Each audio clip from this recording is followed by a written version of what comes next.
Good evening. Sorry, I got distracted by people walking down the street. Anywho, this is the first long video that I've done in a long time. And I didn't plan on doing any until my homemaker series, which I tried working on yesterday, but when you're doing that and trying to get a kindergartner to do their schoolwork at the same time, your stuff just doesn't get done. I just wanted to come on here and do a raw talk, I guess you could say, something I've been thinking about that I think applies to homemakers and family and Christianity and all that stuff. The other day, I got on YouTube and there was a video by this girl. I don't know who she was. It was one of those videos that was like split screen because this guy shared it, whatever. And she was actually really funny. Like the way she wasn't funny in what she said, but the way she presented it was really funny. She said she was laying in bed and she shut her phone off and she's not been able to go to sleep till like 5 or 6 a.m. recently.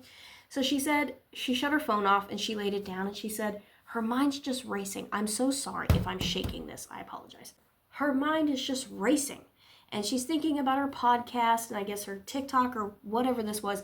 And she's like, man, what was that? Man, why can't I think of this stuff during the day? And she said God spoke to her in that moment and said, you know why your brain can't shut off at this time of night? It's because when you put your phone down, this is the only time that you're quiet. Therefore, it's the only time I get to speak to you. She really believes and feels that was, she's like, I know that was God because I wouldn't have thought of that on my own. And I have had those moments where I'm like, yep, that was God because I would definitely not have thought of that on my own. And so she said she's fixing to be more quiet. That is sitting on a crumb and I'm scared to move it because it might topple my whole setup here. I'm so sorry. My sister-in-law said I have ADHD in my videos. I apologize. I've also been watching real vintage dollhouses lately. Excuse me, for crying out loud. I think her name's Hannah. She lives in the UK. Her channel's called Real Vintage Dollhouses, and I like watching her. Her channel is fun. And I guess because she's into a lot of vintage stuff, and there are other vintage creators, content creators, that light is blinding me, that I like to watch. But I do like her because she does kind of like meld her vintage lifestyle, but she's also got like modern technology. She lives like it's 1945, but realizes she lives in 2025, and so there's got to be a balance there. And recently, my train of thought just went off the rails. Off the tracks, over a hill, into a tree, kaboom. What was I saying? Can't remember exactly where I was going with that, but I do know I was going here with that. Camera's here, but I'm seeing myself over here. And that's slow living. Taking things slower. And I remember now, she was talking about skill sets and like how, yeah, we have all these labor-saving devices and technology's taken off, but we've lost our ability to do certain things. And today, I saw one that just hit me right there. I needed to hear it, Hannah. Thank you, if that's your name. I'm pretty sure that's your name. If it's not, I apologize. She probably won't even see this. I think it's an older video. It's not one of her brand new ones. But she talked about why clutter isn't always a bad thing. Now, can clutter be a bad thing? Absolutely. I mean, if anybody's seen the show Hoarders, I haven't, but I've seen like clips of it and stuff. But she said, like, there's got to be a balance. Things aren't the enemy. I needed to hear that, and I will tell you why I needed to hear that. I'm gonna scoot forward a little bit. Little transparency here. I have a sister-in-law. She and I are like best friends.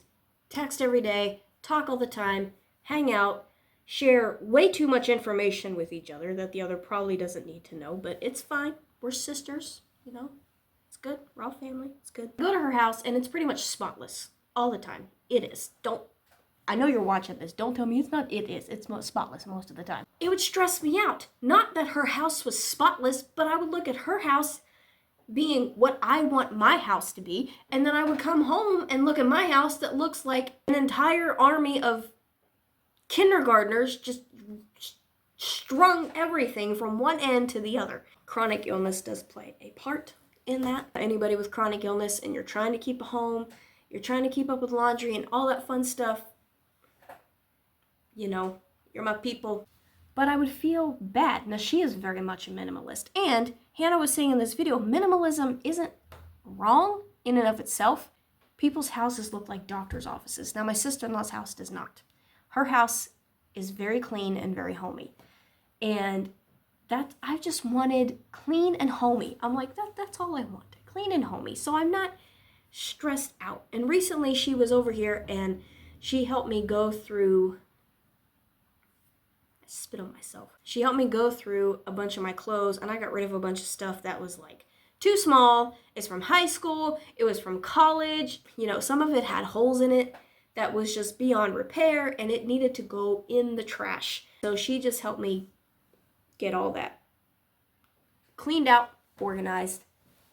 Thank you so much. Clutter is not necessarily the enemy. And she said that she read this blog, I think, that said clutter and minimalism are two sides of the same coin. So it's like we've gone from one extreme to the other. We've gone from hoarding things to there's absolutely nothing of character in our homes. And I mean that just in general. And that seems to be the trend, is just to get rid of everything. My mom recently asked me, because I still have stuff at her house, and there was a fuzzy. She recently asked me, she's like, hey, this stuff and this box of this stuff, what do you want me to do with it? And I said, just set it on fire. I don't care. No, she, you know, stuff that's important, like my wedding stuff is at her house. Like, I'm like, not that stuff. But, you know, like there's clothes that we don't wear anymore. I have kitchen stuff that I have not seen in years sitting in boxes in her basement. Sorry, Mom, I need to get those out. I apologize. To mesh the two things together, the video, the girl saying that God spoke to her and said the only time he can talk to her is when her phone's off at night, because she's actually quiet and actually listens, to Hannah's video. Again, I really hope that's your name. Real Vintage Dollhouse's video of too much clutter or too much not finding a balance between minimalism and clutter is what I'm trying to say. It don't work like it used to. To bring those two together, slow living.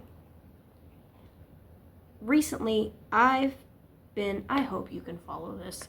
Recently, I have been trying to live my life more analog. In fact, today I told one of my children, go analog, bro, because he kept asking, can I watch on your phone? Can I watch on your phone? Can I watch on your phone? Can I watch on your phone? I'm like, no, stop asking.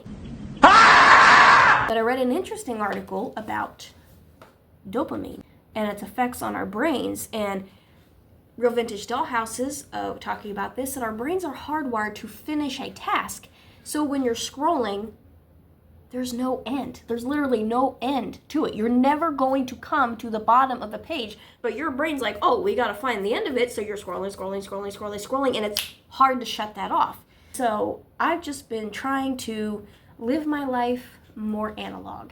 And even today, my son was playing on my piano, and I was in my bedroom, and I was about to text my husband and be like, tell him to get off the piano. But then I was like, no, I'm not going to tell him to get off the piano. I told him, don't bang and pound on the piano, but you can play on the piano. Can he play the piano? No. Did it sound beautiful? Also, no. If he's anything like his old hillbilly mama here, he will learn things. I cannot film where there's a window. He will learn things by doing. That's how I do. That's what I'm doing here. I don't even know all the ins and outs of YouTube. I don't know. I am learning as I go. I jump in, I do things, and then I'm like, oh, I made a mistake here, here, here, and here. And then I correct it. And then I keep practicing it.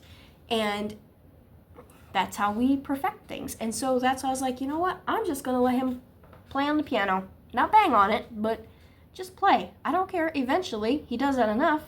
Eventually, that music part of his brain's going to kick in, because I'm sure it's there, because he's got it on both sides of his family. He may even become a piano player, like his old ma someday. That would be really cool, because then he'd be 4th generation. My grandma, my daddy, and me all played. Well, my grandma's passed away. Me and my daddy, I still have my dad.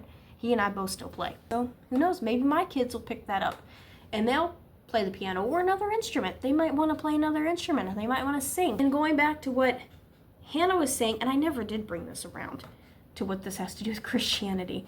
I think a lot of times we're so wrapped up in our phones and we're doom scrolling constantly, and we constantly have that blue light flashing in our faces. I think I heard we nowadays see over 1,000 ads on a daily basis. There's ads on everything. When you go to Walmart, you really can't get away from the ads if you're in the electronics section, because you see it's up on the TVs in the electronics section. There's some gas stations that have screens at the pump, and they're playing ads. I think sometimes for their own gas station that you're at pumping gas. So it's like we can't get away from the ads. So if you have that constantly flashing in front of your face, it can kind of put blinders on you and muffle your ears to what God might be trying to say. Now, can God talk to you through these things? Absolutely. He's God. He works in mysterious ways. He can use any avenue he wants to get a hold of somebody. But if you're a Christian, as a Christian, do you want to put yourself in a position where God has to scream at you to get your attention because you can't get off of your phone for a few hours a day just to give him an opportunity to speak? Anybody in the holiness movement out there, my generation and older, millennials and older, Gen Z, I don't know if you guys know them, but millennials and older generations up above me, all of y'all have heard of the Victor Trio. I would be very shocked if I find anybody who's in the CHM who's a millennial or an older generation from that who does not know the Victor Trio. They were our young people. They were our young people. Oh my goodness. They were our youth leaders. They were over the young people, I think, so my brain was trying to say. They had the young people services, the teen church. So maybe that's why I am the way I am, because they did not let you get away with anything. You feared if you fell into the hands of Sister Penny. Twice, not once, twice. Because I'd wear these hoodies like this all the time. Twice. She would grab me like this and pull me to her and be like, "What are you doing?" They loved us and they held us accountable. But I said all that to say this. Every year at Clinton Camp, they would print out trying to bring the word to my mind, chorus sheet. That's what it's called. One year we had, I can't even remember what the chorus is, but I only remember this one line: listening to his whispered commands. In our fast-paced life, with your phone in your face all the time, can you hear his whispered commands? Now, I'm not throwing stones. This is something I'm working on too. And honestly, I probably am on my phone less time than the average millennial. I've always been that way. I remember one time me and my mom went to the Verizon store when I was in my 20s. I was still single, living at home. I had a flip phone, if I remember correctly. And the store clerk guys who was talking to me and my mom, he was talking about plans, and then he looks at me and he's like, "But there's only such and such amount of data." At the time, I rarely ever, if ever, used the internet on my phone. No, we didn't have internet in the house. If I had to look something up, I might have used my phone. But we had this ancient piece of technology called encyclopedias that I hardly ever used. Who am I kidding? Those things collected more dust than anything else on that bookcase. I remember saying this to myself: just because I'm a millennial doesn't mean I go through data like Sherman through Georgia. Granted, I am probably on my phone less time than the average millennial.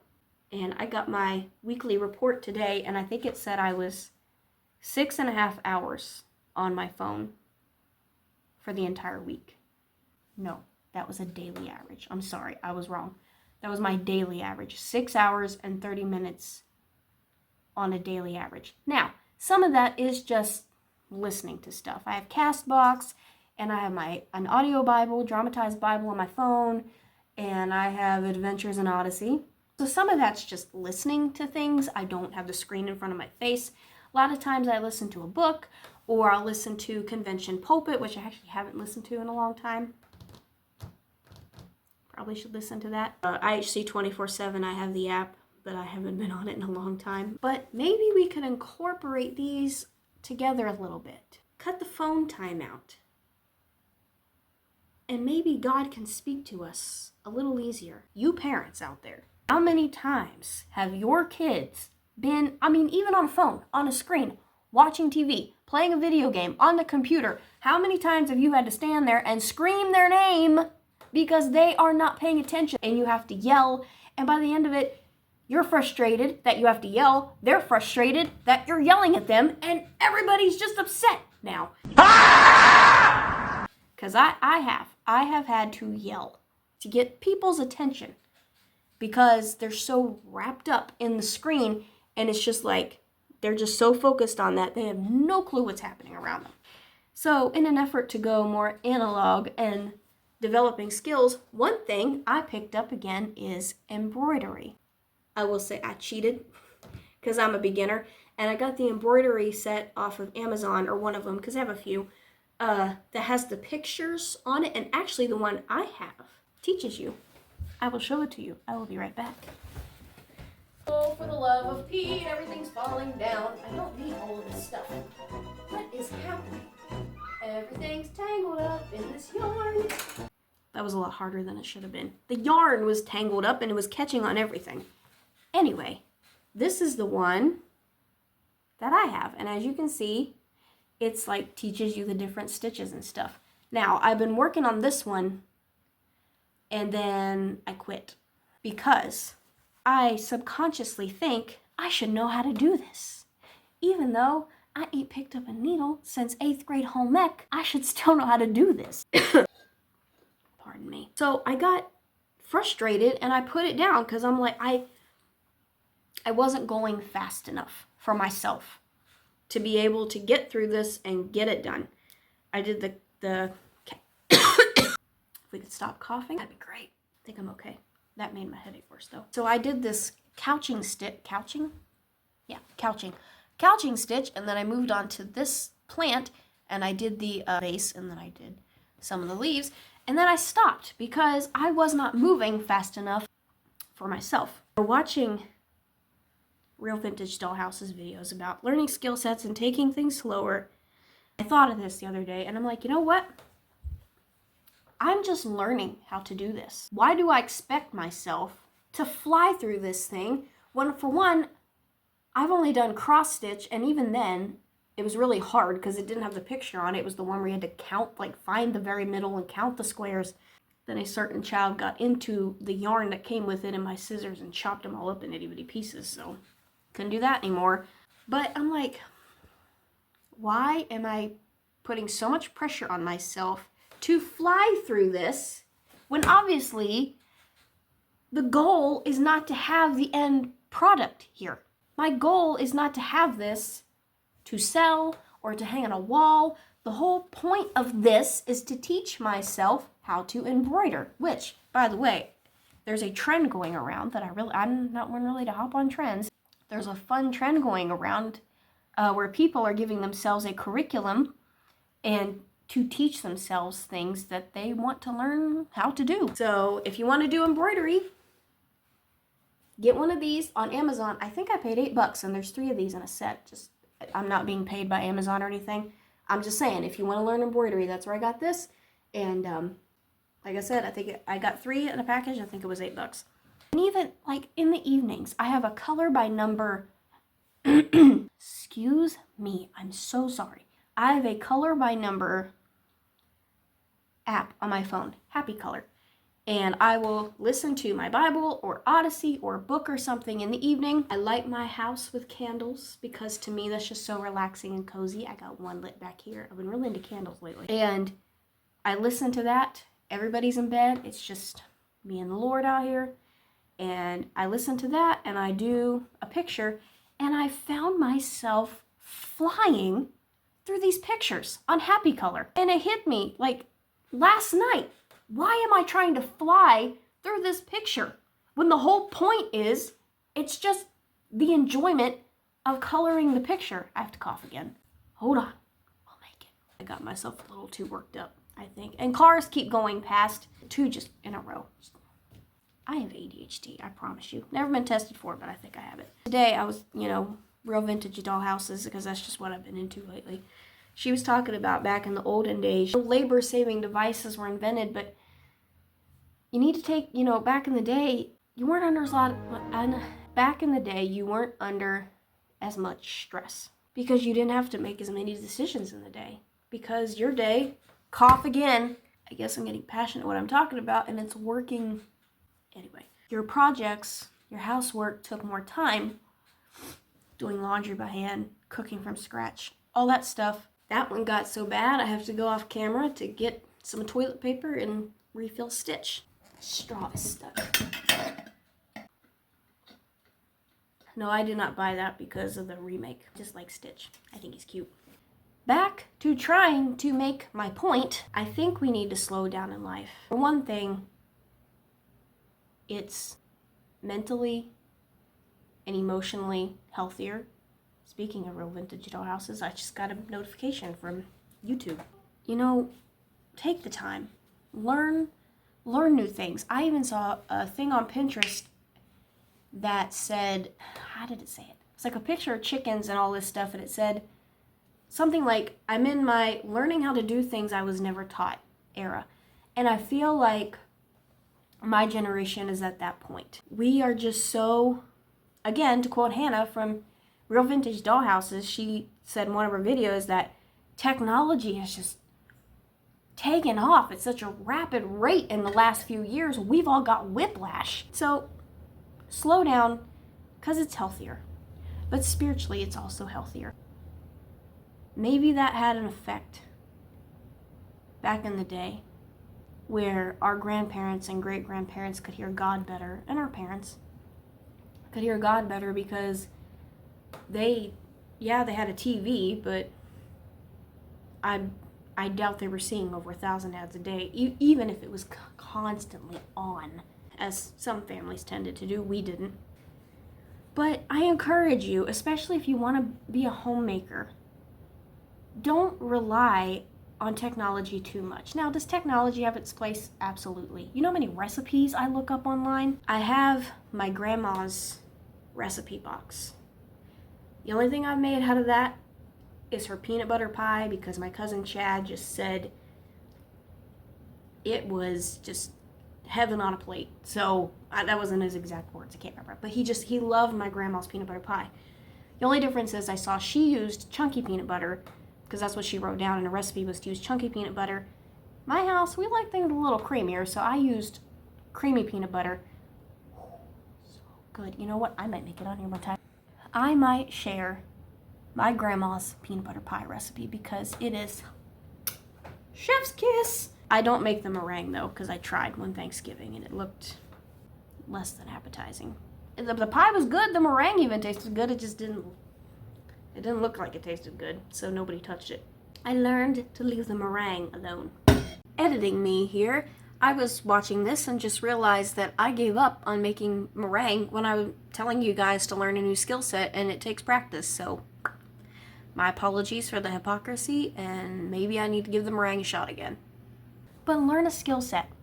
Do something for fun, like embroidery or drawing. I'm gonna get me some sketch pads and just doodle. Just for the fun of it. Just so I know how. And even with my children, I'm trying to not do so many screens. And I'm going to be honest, the most time they get screen time is when mom's sick and just needs some peace and quiet. Other than that, they don't get a whole lot of it. Y'all want to talk about this more? Let me know in the comments. I think I better wrap this up because I feel another coughing spell coming on. Let me challenge you this week to go more analog. I'm going to go so far as to get a mechanical watch. Why? Because I'm sick and tired of buying watch batteries. I would like to get a decent bag that I could take out and put a book in it. Just grab a book off the shelf and stick it in there. Like if I'm at the doctor's in the waiting room or, you know, waiting for something somewhere, instead of scrolling through my phone, pull out that book and just read it. Or just get me a little notepad and just sit there and doodle or something, just to not have that blue light constantly in front of my face. Blue light special in your face. Y'all remember the Kmart blue light specials? I'm going to wrap this up because I think my throat is tired of me talking. So my challenge is this. Find something to do. Slow down in life. If you want to cook, buy Scratch. I will give you a good, before I wrap this up, I will tell you somebody to watch here on YouTube. If you want to learn to cook from scratch, the Hillbilly Kitchen, Miss Becky. Go check out her videos because I got so sick and tired of watching these videos. I'm like, how to make this? It's got like 45 ingredients and it's got spices and things in it that I have never heard of in my life. She has down home country cooking. She's got lots of recipes on there with videos that she'll tell you how to substitute things, if you're dairy free, if you're gluten free, all that stuff. She's helped me a lot. Miss Becky, if you're watching this, which I doubt you ever see it, but you have helped me a lot. I've learned the basics of cooking that I can pretty much take off on my own now with different things. And that's the fun part of learning. When you do stuff like this, you know, I might get to a point, if I do this long enough, I'll get to a point where I know the basics of embroidery and I can just take off and just do my own thing with it, you know? Create my own picture, create my own pattern. I hope nobody walks past that window and is like, oh look, an influencer in the wild. Though I am not an influencer, neither am I in the wild. Thank you for sticking with me. If you watch this whole video and watch me ramble, and so I hope you have a pleasant evening, and I'm going to go make mini pizzas for my family. I hope they get eaten. So anyway, bye.